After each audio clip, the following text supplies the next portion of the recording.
como fazer sua igreja crescer.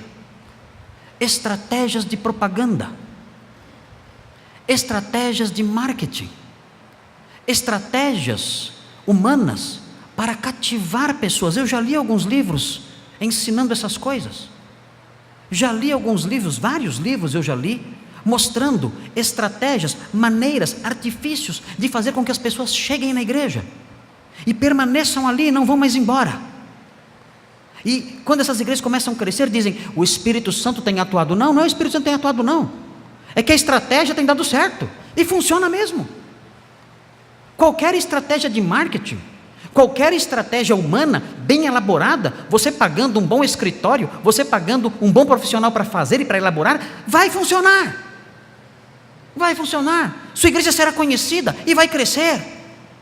Um bom slogan, uma boa propaganda, uma boa divulgação, uma boa programação, eventos especiais, maneiras de cativar o povo.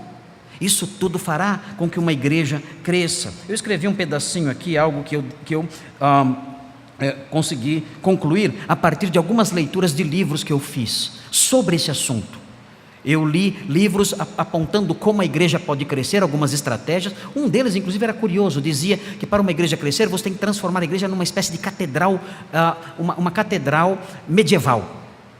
Porque muitos jovens de hoje em dia, eles são voltados para o lado mais sombrio. São os góticos, né? Os góticos.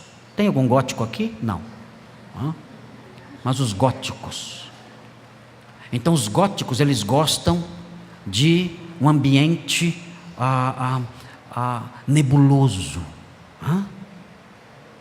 Então, se você quer conquistar os jovens, e segundo aquele pastor, acho que ele vivia numa cidade que tinha muitos góticos, ele escreveu um livro de como conquistar os jovens. Então, ele escureceu a igreja dele, ficou tudo escuro. Ele pôs velas em alguns lugares.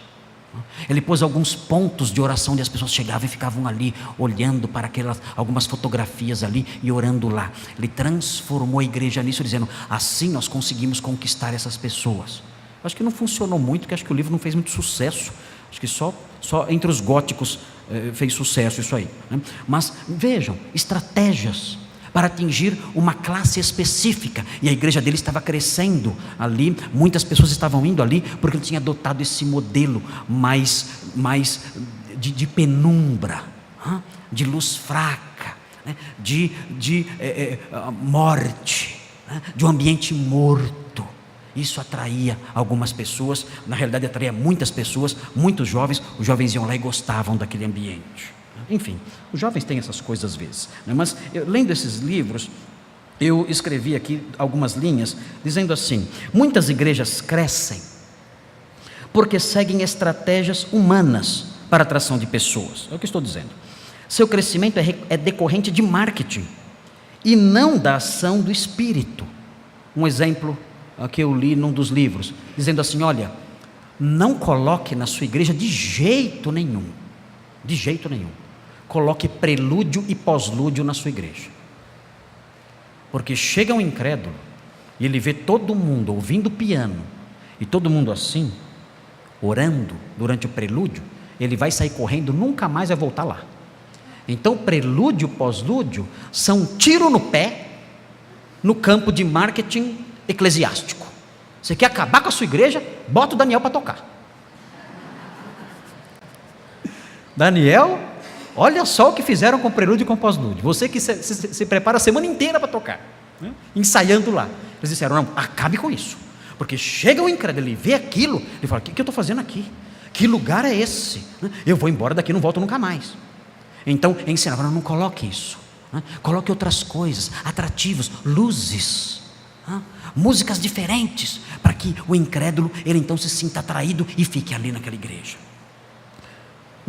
Nessas igrejas, isso é feito para conquistar a admiração dos incrédulos. Tudo é feito para isso. Shows de luz, globos de luz virando e canhões de luz, apresentações de espetáculos musicais, heavy metal às vezes são colocado lá, no Brasil talvez forró, funk, o que for, colocam lá para atrair as pessoas.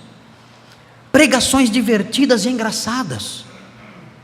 Eu soube de um caso em que o pastor entrou no púlpito com uma moto.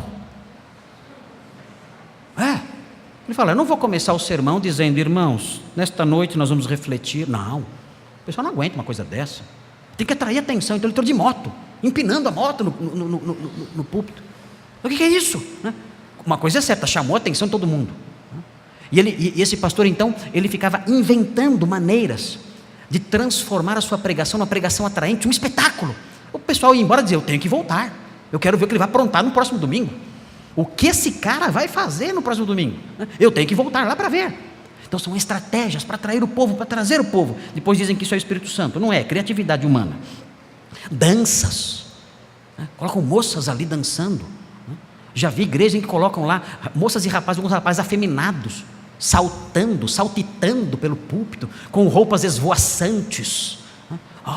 Que igreja mente aberta, para atrair pessoas. São igrejas que vivem a 1000 por hora inventando atrações. Essas estratégias definem, entre outras coisas, um público-alvo. Quem eu quero atingir? Idosos? Se eu quero atingir idosos, então a estratégia é uma. Quem eu quero atingir? Ricos? Então a estratégia é outra. Tem que ter um bom estacionamento, tem que ter algumas coisinhas ali que os ricos gostem, algum conforto que os ricos gostem. Quem eu quero atrair? Casais entre 30 e 40 anos. Quem eu quero atrair? Então a estratégia é definida a partir do público-alvo que eu quero alcançar. Elas também têm estratégias de pregação. Mencionei agora há pouco o pastor da moto, pastor motoqueiro, em que jamais tocam, essas pregações jamais tocam em qualquer assunto que possa desagradar os incrédulos. Isso seria uma péssima estratégia de marketing. Falar de qualquer coisa que o incrédulo se sinta incomodado. Não posso fazer isso. Suas mensagens são sempre leves e conciliadoras, engraçadas, divertidas. Suas mensagens do pastor legal, bonzinho e amigão, que sempre diz coisas positivas. O incrédulo entra e ele se sente bem. Nossa, que gostoso. Que gostoso. O pastor falou que eu tenho valor. O pastor falou que eu tenho valor, que eu sou uma pessoa importante, que eu tenho muito potencial dentro de mim. Então essas pregações de autoajuda, de valorização e de massagear do ego da pessoa, as pessoas gostam disso. Temas como pecado, nem pensar. Arrependimento, longe disso. Destino eterno dos perdidos, enterre isso. Nunca passe perto desse tema. Você acaba com a sua igreja, ninguém volta mais lá. Ira de Deus, nunca fale sobre isso, nunca. Vida de piedade, de santidade, jamais.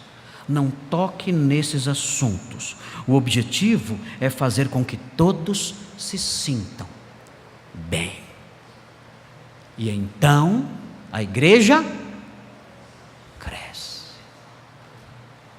E os pastores então olham e dizem: que igreja boa, como o Espírito Santo tem trabalhado entre nós. Quem tem trabalhado é o setor de marketing, não é o Espírito Santo. Vejam o que o apóstolo Paulo diz em 1 Coríntios 2 sobre isso aí. Cuidado, irmãos. Cuidado com as mentiras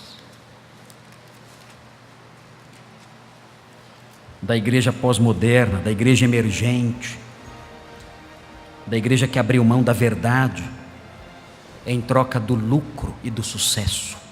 Cuidado com isso.